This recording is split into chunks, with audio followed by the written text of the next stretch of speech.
नमस्कार साथियों। तो आज है 19 जुलाई 2026। दोस्तों, बात करेंगे इस वीडियो में कुछ इंपॉर्टेंट कंपनी की शेयर्स के ऊपर, कुछ इंपॉर्टेंट अपडेट्स है, कुछ इंपॉर्टेंट न्यूज है। तो चलिए एक एक करके कवर करते हैं। अच्छा, सबसे पहले दोस्तों हम बात करेंगे एक स्मॉल कैप कंपनी जिसका नाम है सिंप्लेक्स कास्टिंग लिमिटेड। बहुत ही प्यारा कंपनी है, फंडामेंटल स्ट्रॉन्ग। पर दोस्तों दिक्कत क्या है पता है? अगर आप इस कंपनी की शेयर होल्डर है तो आज जो आपको शेयर लगभग अराउंड 500 के आसपास दिख रहा है, ये सेम कंपनी की शेयर आपको कल 100 रुपए के भाव में दिखेगा। तो अगर आपके पोर्टफोलियो में ऐसा ड्रॉप होते हैं शेयर प्राइस में, तो आपको ज्यादा टेंशन करने की जरूरत नहीं है, क्योंकि कंपनी जो स्टॉक स्प्लिट की अनाउंसमेंट किया था वो एक्चुअली कल एग्जीक्यूट होगा मार्केट में। जैसे कि यहाँ पे आप देख सकते हो, कंपनी ने फेस वैल्यू को 10 रुपए से चेंज करके 2 रुपए में करना चाहते हैं। तो मतलब 1:5 रेशियो में स्टॉक स्प्लिट, और जिसका एक्स डेट रखा है कल, यानी 20 जुलाई 2026 को। तो कल क्या होगा? प्राइस एडजस्टमेंट होगा। सो आप अगर एलिजिबल शेयर होल्डर है ये एक्स्ट्रा शेयर पाने के लिए स्पीड में, तो आपको ज़्यादा कुछ करने की ज़रूरत नहीं है। 2-4 दिन वेट करना, अगले 3 से 5 ट्रेडिंग डेज के अंदर ऑटोमेटिकली एक्स्ट्रा शेयर क्रिएट हो जाएगा। ठीक है। अच्छा, बाकी बात करें, कंपनी लास्ट 1 मंथ पे लगभग 3-4% नीचे चल रहा है। ईयर टिल डेट में नोट करना, बीच बीच में गिरावट जरूर हुआ, बट मे की लो के साथ अगर हम रिसेंटली हाई तक कैलकुलेट करें, ऑलमोस्ट 30% के आसपास एक महीने पे शेयर रिकवर कर चुके हैं। और पिछले 1 साल में भी काफी पॉजिटिव रिटर्न दिया। 5 साल की रिटर्न की प्रोफाइल भी आप देख सकते हो, लगभग 735%। इवन प्रॉफिटेबल कंपनी है, मोस्ट इंपॉर्टेंट प्रॉफिटेबल कंपनी, तो जिस वजह से आपके साथ मैं शेयर कर रहा हूँ। अब देखिए, छोटे कंपनी जरूर है, बट देखिए कभी कभी होता है ना कि देखिए छोटे कंपनी फंडामेंटल स्ट्रॉन्ग, छोटे कंपनी से ही तो लोग मतलब बड़े कंपनी बनते हैं, वैल्यूएशन अच्छा है। ठीक है, तो इसके ऊपर आप लोग एक काम करना कि स्टडी कर लेना जरूर। ओके, सिंप्लेक्स कास्टिंग लिमिटेड 500 की शेयर कल आपको 100 में दिख जाएगा। अच्छा, नेक्स्ट, वैसे तो पिछले 48 घंटों में मतलब 2 दिन पे बहुत सारे ऑलमोस्ट सारे दिग्गज कंपनीज एंड बैंक्स की रिजल्ट आउट हुआ Q1 की। ऑलरेडी रिव्यू कर चुका हूं। बट आप में से कोई हो सकता है कि टाटा टेक्नोलॉजी की शेयर होल्डर है कुछ लोग, तो उनके तरफ से कुछ कमेंट आ रहा था कि सर आपने हर एक बैंक एंड कंपनीज को तो पिक किया, बट टाटा टेक्नोलॉजी की रिजल्ट को रिव्यू करना भूल गया। और मैं देख रहा हूँ कि भाई मैं तो मतलब बात तो आपका सही है, मैं तो भूल के चुका हूँ। तो एक्चुअली भूला नहीं था, इतने सारे कंपनीज एंड बैंक्स की रिजल्ट आउट हुआ था, तो एक्चुअली मतलब नहीं कर पाया। ठीक है, तो डोंट वरी, कल तो मार्केट ओपन होगा, आज कर रहा हूँ। चलो देख लेते हैं टाटा टेक्नोलॉजी ने कैसा काम किया। देखिए, सबसे पहले जून 2026 यानी करंट क्वार्टर में टाटा टेक्नोलॉजी की इनकम रहा 1,665 करोड़ रुपए। जून 2025 के हिसाब से काफी इंप्रूव किया, 1,244 करोड़, मतलब ईयर ऑन ईयर बेसिस पे एक डिसेंट ग्रोथ कंपनी ने रख दिया। और काफी कंसिस्टेंट तरीके से, क्योंकि Q3 में अगर आप देखेंगे पिछले साल 1,323 करोड़ की इनकम जनरेट किया, फिर 1,366 करोड़, बहुत ज्यादा ग्रोथ नहीं हुआ था बट फिर भी। और Q4 की बात करें 1,572 करोड़, तो वहां से बढ़ के 1,665 करोड़ हो गया। और अभी तक की अगर हम बात करें, बेस्ट एवर इनकम रहा, मतलब इसके पहले कंपनी कभी भी 1,600 करोड़ से ज्यादा तो इनकम जनरेट नहीं कर पाया था। ठीक है, और जिस बेसिस की जो ऑपरेटिंग प्रॉफिट है वो भी बढ़ गया। और मोस्ट इंपॉर्टेंट फैक्टर क्या है कि कंपनी इस बार अपने मार्जिन पे बहुत बढ़िया काम किया, 16-16% करके मार्जिन इस बार भी मेंटेन किया, मतलब कोई भी मार्जिन पे डिक्लाइन हमें देखने को नहीं मिला। बट एक छोटा सा आप कह सकते हो कि जगह पे चूक हुआ है, चूक हुआ भी बोलना भी गलत होगा। अदर्स इनकम की सेगमेंट इस बार थोड़ा सा इनकम में ड्रॉप हुआ, ओनली 46 करोड़, जो पिछले साल था 68 करोड़ और पिछले क्वार्टर में था 94 करोड़।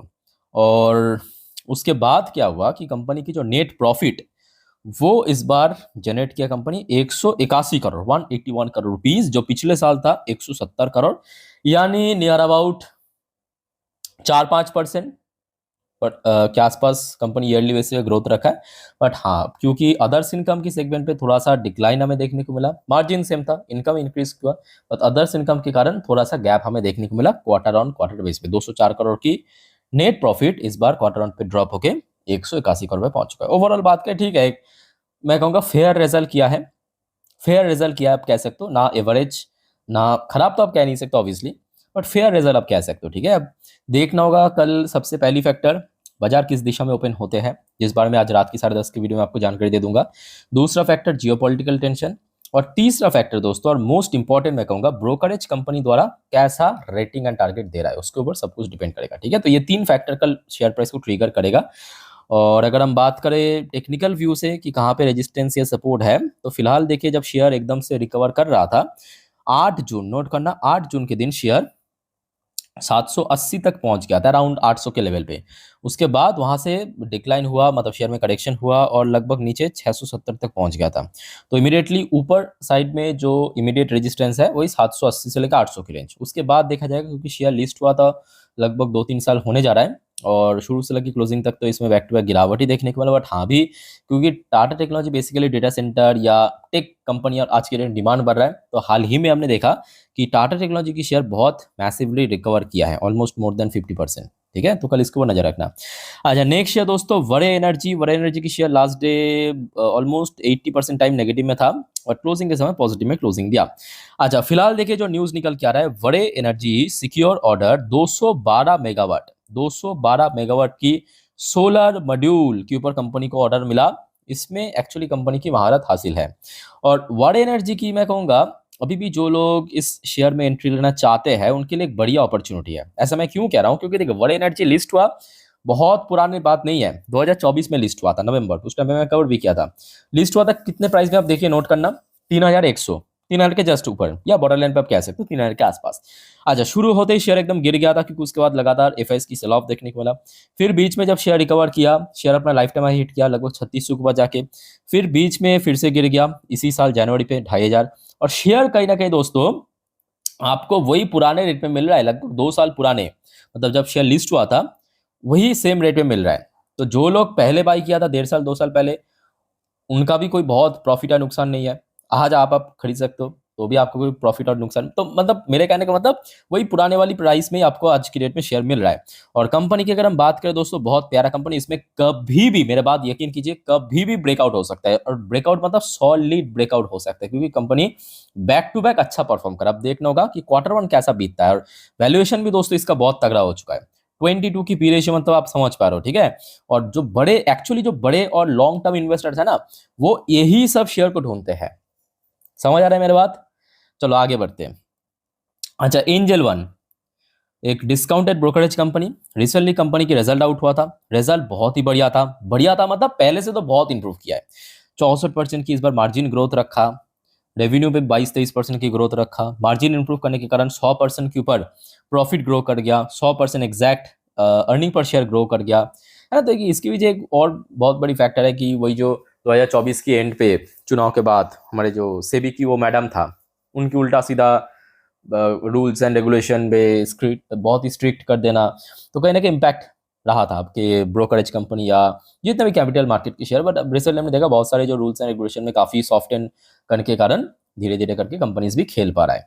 और फिलहाल रिजल्ट के बेस में देखिए, एंजल वन के ऊपर बाई करने की रेटिंग मिला है मोतीलाल ओसवाल की तरफ से, और टारगेट दिया है 420 रुपए की। मतलब शेयर लास्ट डे जहां पे क्लोजिंग दिया 328, उससे काफी अपसाइड लेवल, मोर देन 20% की ऊपर अपसाइड ये टारगेट मिला। और शेयर अगर 350 फिर से क्रॉस कर गया, इस बार दोस्तों शेयर रुकेगा नहीं।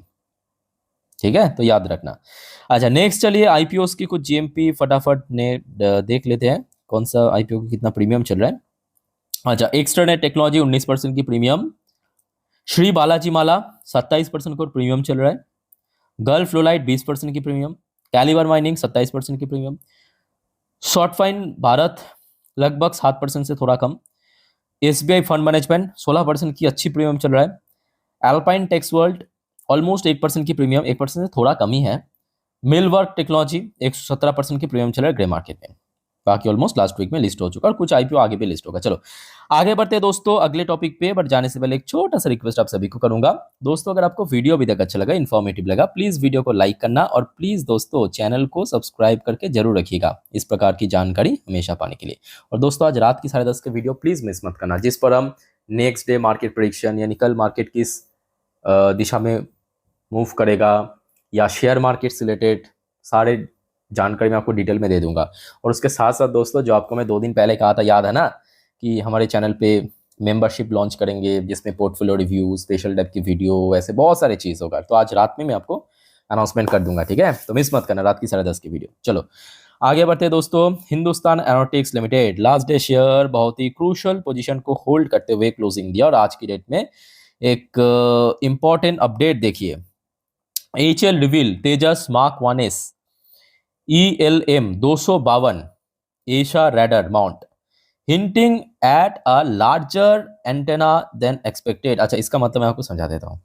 देखिए, अभी एचएल बहुत जल्दी इंडियन एयरफोर्स को जो तेजस मार्क 1 है, उसका जो फर्स्ट क्वाड्रन उसको डिलीवर करने वाले हैं। ठीक है, तो उसके पहले एक ऐसे खबर मिला है कि इसका जो रडार रडार मतलब ये जो प्लेन आप देख सकते हो उसकी ऐसे मुंह पे एक रडार लगा रहता है, जिसके थ्रू कोई भी फाइटर जेट अपने आसपास की जो माहौल है, कौन सी दुश्मन की एयरक्राफ्ट कहाँ पे है, उसका पता लगा सकते हैं, आसपास कौन कौन है। ठीक है, अब देखा गया कि इस रडार की जो रेंज, हर एक रडार की रेंज है कि मान लीजिए कि फॉर एग्जांपल 10 किलोमीटर या 20 किलोमीटर रेडियस में। ठीक है, उसमें कोई भी अगर दुश्मन की प्लेन या अपने देश की प्लेन है तो उसको पकड़ा पकड़ा जाएगा, सिग्नल पकड़ा जाएगा।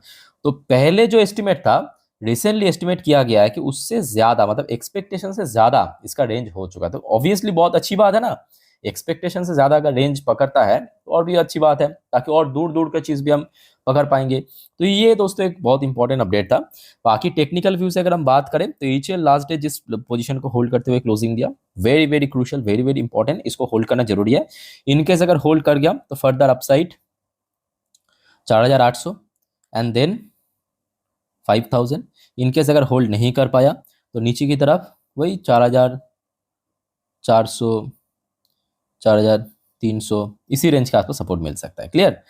अच्छा दोस्तों, नेक्स्ट हम बात करेंगे इरडाटा के बारे में, जो कि आप में से बहुत सारे निवेशक की तरफ से सवाल आ रहा था, सर इरडाटा के बारे में कुछ बताएं। वैसे last share almost 70-75% time negative में था, बट क्लोजिंग दिया पॉजिटिव में आके। ठीक है, अच्छा इरडा की बात ये है कि देखिए इरडा की इस बार रिजल्ट बहुत कुछ डिपेंड करेगा। ऑनेस्टली कह रहा हूँ कि इरडा 2023-24 मतलब जब लिस्ट हुआ था तब तक जैसा परफॉर्म कर रहा था, लास्ट 2-3 क्वार्टर बहुत वीक निकल गया, और ये एक बहुत बड़ी वजह है कि शेयर में कोई ठोस रिकवरी हमें देखने को नहीं मिल रहा है। ठीक है, तो पहले तो क्वार्टर 1 एक बहुत बड़ी फैक्टर है, देखते हैं कि आगे कैसा होता है।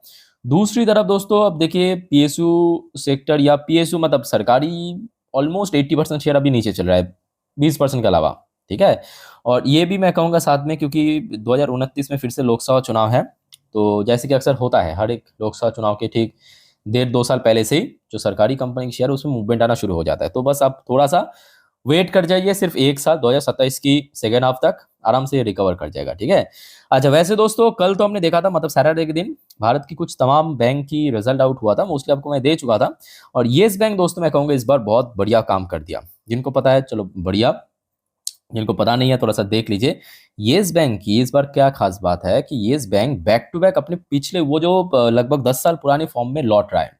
इनकम में ना केवल अच्छा ग्रोथ रखा, मार्जिन इंप्रूवमेंट किया, अदर्स इनकम की सोर्स में अच्छी इनकम जनरेट किया, और मोस्ट इंपॉर्टेंट फैक्टर इसकी जो नेट प्रॉफिट था वो पहले से काफी इंप्रूव कर चुका है। मतलब पिछले कुछ सालों की अगर नेट प्रॉफिट को कैलकुलेट करेंगे, इसके आसपास तो था ही नहीं।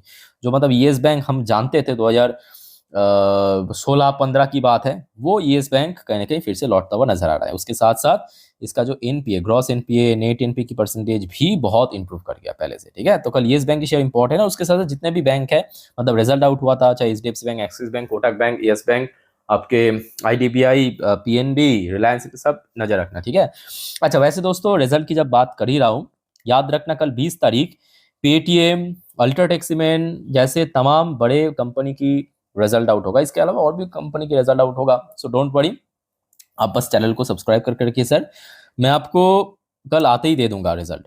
ठीक है, तो फिलहाल इस वीडियो को वाइंड अप करता हूँ। टेक केयर, बाय बाय, जय हिंद।